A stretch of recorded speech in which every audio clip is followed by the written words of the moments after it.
Picture this. You wake up one morning, grab your phone out of habit, and there's no signal, no internet, no power, no notifications. You tell yourself, okay, calm down, it's probably just a blackout. Then you look outside. Cars are abandoned in the street, people are shouting, sirens aren't coming anymore. And suddenly this terrifying thought hits you. I have no idea what to do next. No teacher ever showed you this part. No exam prepared you for this moment. And every important thing you were told to learn feels useless now. If that thought made your stomach tighten a little, yeah, that's literally most of us. My name is Grave Wild, and I spend way too much time thinking about what if the world ends suddenly? How do I survive? If you're one of those who also thinks the same and want to survive the apocalypse, make sure to hit the subscribe button and give this video a thumbs up if this helps you out. Because today we're talking about 8 skills schools never taught, but absolutely decide who lives and who doesn't after the end of the world. And look, this isn't movie fantasy survival. This is real-world collapse behavior backed by psychology, history, and disasters that already happened. Here's the thing most people don't realize. Schools trained us for stable systems, jobs, schedules, rules, authority, but collapse doesn't care about any of that. In fact, studies from disaster psychology, like research published by the American Psychological Association, show that during sudden societal breakdowns, people don't fail because of lack of strength or intelligence. They fail because their mental models are wrong. They freeze, they wait, they assume help is coming, and that's where the first skill comes in. Skill number 1, decision-making under uncertainty. Schools trained you to wait for instructions. After the world ends, waiting kills you. Here's a scary statistic. After Hurricane Katrina, over 60% of fatalities happened, not because of the storm itself, but because people delayed evacuation, assuming authorities would intervene. Now you might be thinking, yeah, but that was just one disaster. Nope. The same pattern appears in earthquakes, wars, and blackouts. Humans default to normalcy bias, our brain's tendency to assume tomorrow will look like yesterday. Here's what most people don't realize. Survivors don't make perfect decisions. They make fast, imperfect ones. Actionable rule: if information is missing, act on probability, not certainty. Ask yourself, what's the worst-case scenario? What's the least energy move that improves my position? Movement beats paralysis every time. Skill number 2, resource prioritization. Look, movies lied to you. Survival isn't about hoarding everything. It's about knowing what matters first. The human body follows a strict survival hierarchy: oxygen, shelter, water, calories. Yet during real disasters, people fight over TVS and electronics. Why? Because stress shuts down logical prioritization. A study from the Journal of Emergency Management found that untrained individuals consistently misallocate resources under pressure, burning calories faster than they replenish them. Here's what most people don't realize. Energy is your real currency. Actionable rule: before you take anything, ask, does this reduce my exposure? Does this save calories? Does this increase mobility? If the answer is no, leave it. Skill number 3, navigation without technology. Be honest, could you find your way home without GPS? Most people can't, and this is where it gets really interesting. During large-scale blackouts, emergency responders report that disorientation causes more injuries than environmental hazards. Your brain relies heavily on digital offloading.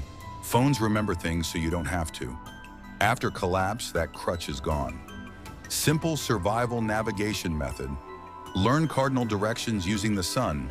Identify linear features, rivers, railways, ridgelines. Always move with a handrail, never randomly. Survivors don't wander, they anchor movement. Skill number 4, reading people, the threat assessment. Schools taught you manners. Collapse teaches you patterns. After the world ends, the most dangerous animal isn't a zombie. It's a desperate human. But here's the mistake most people make. They look for aggression. Real threats show inconsistency. Psychologists studying conflict zones found that violent actors often display oversharing, forced friendliness. Boundary testing. Actionable rule: trust predictability, not charm. If someone's behavior doesn't match the situation, distance yourself. Skill number 5, calorie management. Here's a brutal truth. You don't starve because food disappears. You starve because your body burns calories faster than you can replace them. After collapse, constant stress pushes cortisol levels up, raising calorie burn by up to 30%, according to metabolic studies. That means running is expensive, fighting is expensive, panic is expensive. Survival rule: slow is smooth, smooth is fast, walk more, sit more, think more. Survival favors the economical, not the heroic. Skill number 6, water psychology. Everyone talks about filtering water. Almost no one talks about rationing behavior. Here's what most people don't realize. Dehydration impairs judgment before thirst becomes severe. Studies from military survival manuals show decision-making drops sharply after just 2% fluid loss. That's when people make fatal choices. Actionable rule: drink on schedule, not on feeling. Small, consistent intake beats panic chucking. Skill number 7, building routine in chaos. Now this one sounds boring, but it saves lives. In POW camps and disaster shelters, survivors who establish daily structure last longer. Why? Routine reduces cognitive load. It stabilizes emotion. It prevents mental collapse. Simple survival routine: fixed wake time, fixed water check, fixed shelter maintenance, fixed rest period. Discipline replaces hope. Skill number 8, psychological resilience, the real endgame. Here's the skill no one teaches. The world doesn't end all at once. It ends slowly. Survivors don't die from hunger first. They die from giving up. Psychologists call this learned helplessness. And here's the terrifying part: it spreads. People who survive long-term share one trait. They believe their actions still matter, even when outcomes are uncertain.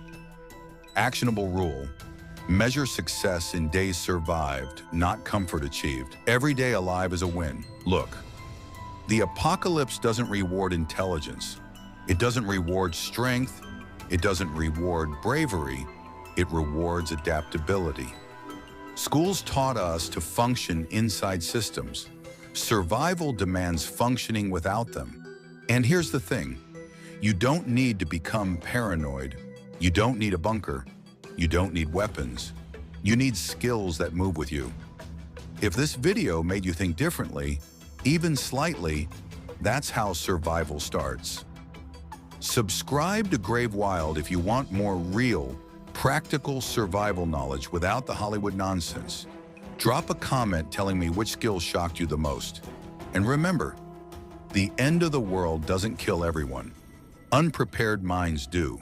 Stay sharp, stay moving, and I'll see you in the next one.